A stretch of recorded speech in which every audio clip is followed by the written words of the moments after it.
for today. Don't I sound happy? Bring the brooms out. Bring them out, bring them out, bring them out. I was sweeping this morning.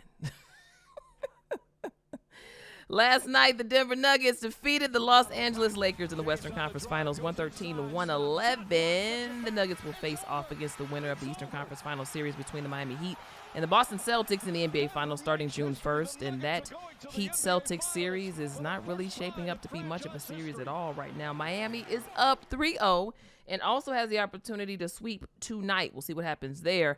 But back to the game that happened last night. The top-seeded Nuggets series-clinching win completes their first ever four-game sweep in the NBA playoffs and earned the team their first trip to the NBA Finals in franchise history. Nikola Jokic, a.k.a. the Joker, led the Nuggets with 30 points, 14 rebounds, 13 assists, and 3 blocks, and he scored the final go-ahead basket that put his team up 113-111 to ultimately seal the deal and win the game. Jokic is out of his mind. The dude is playing out of his mind. The number of triple-doubles he secured in the playoffs alone, my goodness, beyond impressive. On the Lakers side of the aisle, LeBron James led his team with a strong performance, especially in the first half, netting 40 points, 10 rebounds, and 9 assists, including a playoff career high for points and a half. As I just mentioned, the first half is when he was really turning up, 31 points, in fact. So, subtract 31 from 40, and that speaks to the second half he had.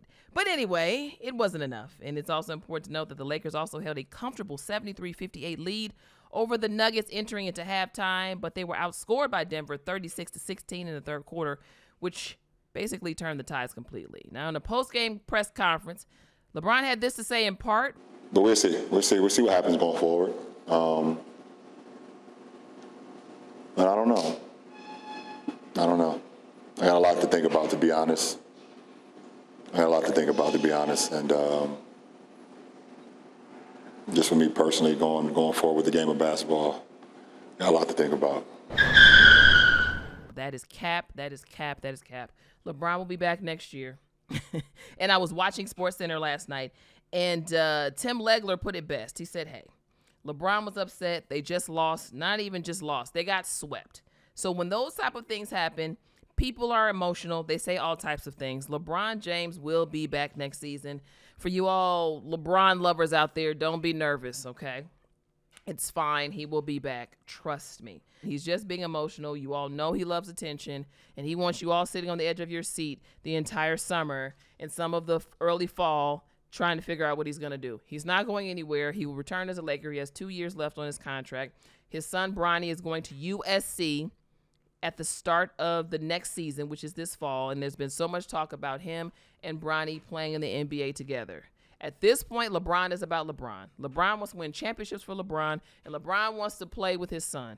So those are the things that he's going to try to accomplish before he leaves out of here. It's important to note that he turns 39 years old in December, which makes him ancient in NBA years, and he's also the only player left in his draft class that is on an active roster in the NBA. Everyone else has retired. Carmelo Anthony was the last one before LeBron. He actually retired earlier this week. And it's interesting to see what the Lakers will do in the postseason.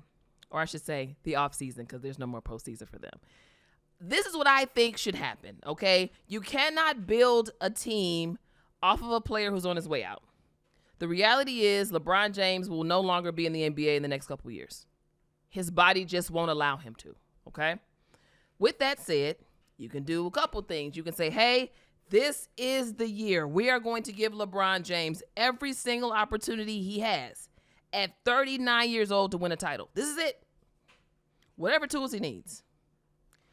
While you're doing that, you should be planning on building your franchise around your next big thing.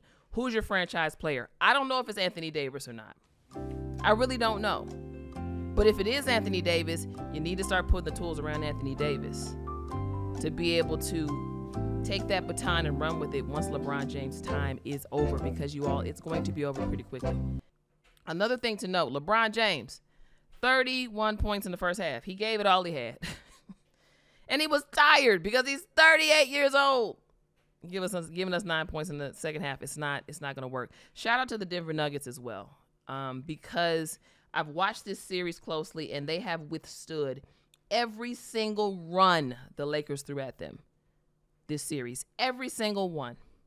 The level of versatility they have on the outside and the inside is just incredible.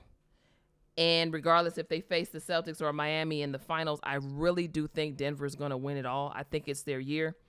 If you kept track of how they lost to the Lakers in the bubble a few years back, the injury that Murray suffered a few years back, they are just primed. They're ready. Jokic is playing out of his God-forsaken mind. The dude is not human. So all things to say, shout out to the Denver Nuggets. They absolutely deserved it. I am not a LeBron hater. I'm not necessarily a fan. I've said this on the show before. I do think he's one of the greatest players to ever play the game, but I don't think he's the GOAT. Michael Jordan is the GOAT. But we will see. But please, you all, don't be nervous. LeBron will be back next year. You know how he does. But I'm very excited that I don't have to see him flip-flopping around trying to get calls anymore in this playoffs. It's time for him to be done. I will commend the Lakers, though, for a phenomenal postseason because at one point it looked like they wouldn't even make the playoffs. So shout out to them. But bye-bye, LeBron. Go do what you got to do. Rest your body up. We'll see what happens. And it's going to be very interesting to see what moves the Lakers make in the offseason because the reality is they have to make some. Denver Nuggets, Western Conference champs. I'm happy about it. I don't know about you because I know you LeBron lovers out there because you're not even really Lakers fans. You're LeBron lovers. And what you all tend to do is you love LeBron so hard that you lack rationale. Where you're saying, yes, the Lakers are going to pull it out. They're going to win the series, and they're down 3-0, and they can do this and they can do that. No, guys. X's and O's. Look at how these teams are built. Look at the game. They never stood a chance. So I just need the LeBron lovers to be rational. Let's talk basketball here. Okay? It's a difference. Want to get your thoughts, though. Yeah, the brooms are out. The Lakers have been swept by the Denver Nuggets. It all went down last night. They are now the kings of the Western Conference. If you want to chat about this, talk a little more basketball with me, I'd love to get your thoughts. Hit me up, Instagram and or Twitter. Same handle. That's at Sharí_Nycole. SHARI_NYCOLE. You can also always check out my podcast. It's called Just a Thought with Sharí Nycole. It is available right now on all digital streaming platforms.